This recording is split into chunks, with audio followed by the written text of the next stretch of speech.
In a prison deep in Michigan City, Indiana, there was a prison cell that had a reputation for being haunted. The prisoners who were put in that cell never came out the same. Some even claimed to have seen ghosts lurking around in the darkness. One night, a new prisoner was put in that cell.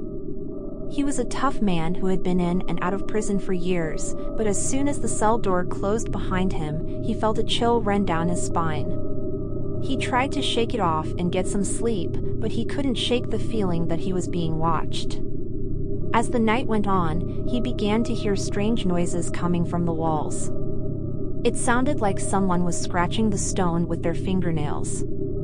He tried to ignore it, but the noise continued to grow louder and more persistent. Then, suddenly, the scratching stopped, and he heard a faint whisper. It was so quiet he couldn't make out the words, but he knew it was a voice, and it was coming from inside the cell with him. The prisoner tried to stay calm, but his heart was racing. He looked around the cell, but he couldn't see anything in the darkness. That's when he heard the sound of footsteps coming closer and closer. Suddenly, a ghostly figure appeared before him. It was the spirit of a former prisoner who had died in that very cell. The ghostly figure reached out and touched the new prisoner, and he was filled with an overwhelming sense of fear and dread.